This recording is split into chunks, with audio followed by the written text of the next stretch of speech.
A picture taken by a Michigan mom shows how tragedies like the one in Orlando can affect even the youngest children. Stacy Feely caught her 3-year-old daughter standing on their toilet, and she thought her daughter was just being funny and it was cute, and so she took a picture to send to her dad. But then her daughter explained that she was practicing a lockdown drill that she learned at preschool. Preschool? Yeah, the mother wrote on Facebook, "At that moment, all innocence of what I thought my 3-year-old possessed was gone."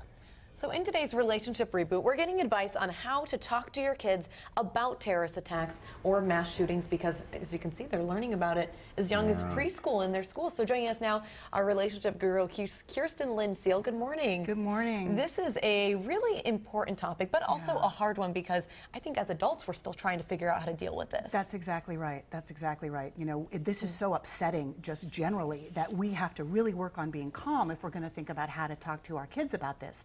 So we have to manage our own emotions and our own fear and worry and anxiety around it too. And that's your first tip, to try to stay calm and understand, like, yeah, so our kids are really tuned into us, you know. So if we're shaky and worried and, you know, crying, then they're gonna totally pick up on that. And of course, it's not that we can't express our emotions. It's just I really recommend that parents try to really understand how much their state of mind and emotional state can affect their kids when they're talking about something like this. Of course, you know, kids, we can range from, you know, very, very young, from preschool, we saw that 3-year-old, up to, you know, teenagers. So let's talk about maturity levels in the different age, starting with that very, very young group, that 3-year-old that we saw on the toilet seat practicing for a lockdown drill. Yeah, that's so hard. I mean, so generally speaking, the recommendation for kids under 5, they have a hard time sometimes separating fact from fiction, right? So, I mean, it does depend on the child again, but what you really want to do is really severely limit media exposure. Clearly, you know, I don't know how much that happened. I mean, she got a lockdown drill at her school, so... That's common. Every kid at every school, every preschool is going to have a lockdown drill. Yeah, Not necessarily tied to a news event, but yeah, I don't think it's a bad thing. We don't. Parents react like, oh my gosh, the innocence is gone. Like, no, we did drills for nuclear attacks. The difference about that is that we never actually had a nuclear attack, and here we're having these incidents. Do you know what I mean? So that's a little bit, because I've been thinking about that exact thing, the duck and cover. One of the things, though, so with little kids, if they ask you about that. So the most important thing is to be there for your kids, right? So the overall piece is sort of be there, ask them what they know, and ask them if they have questions. Let's start with that number one point. This is a do. Ask what they've heard. Ask what they've heard. Great way to start the conversation. Yes, because you don't want to give them more graphic or gory details, right? You don't want to sort of add to that unless they ask questions. And then that's where you also think about that maturity level. So for kids under 5, a really simple explanation like a bad man hurt people. Yeah, and that may be enough, and the kid will follow the cue. I think that's a great opportunity, too, to clear up any misinformation that they might have heard at that point. Your next one, you've went into that a little bit. Don't give any more details than what they are asking for. Exactly. So that's why you have to listen to them and take your cues from them.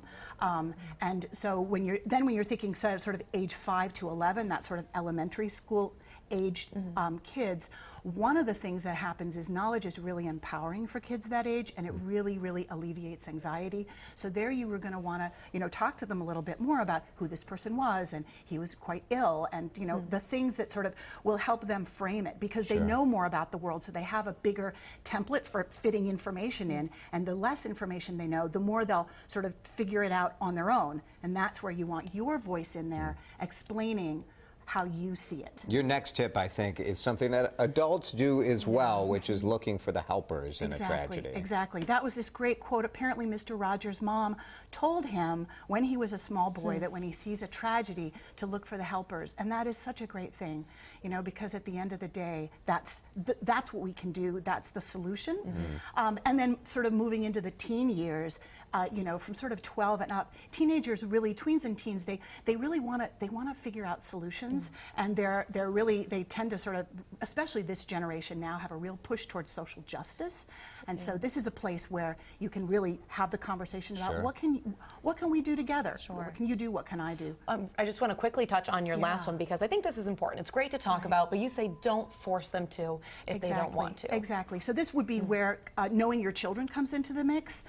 You know, and kids process things differently. There may be one child who is full of questions, you know, really curious, and then there may be one child that really sort of pulls back. One thing I would say is watch out for like somatic, like physical complaints, like more headaches, more stomach aches, don't want to go to school, stuff like that. That indicates that there might be a more serious issue going on with the child that they're really struggling to manage. And in that case, you might want to consult a professional. Yeah, Get very some good. support. Yeah. It's good stuff. It's important for every family. Yeah. Thanks, Kirsten. Thank you. Appreciate Thank it. you. Yeah.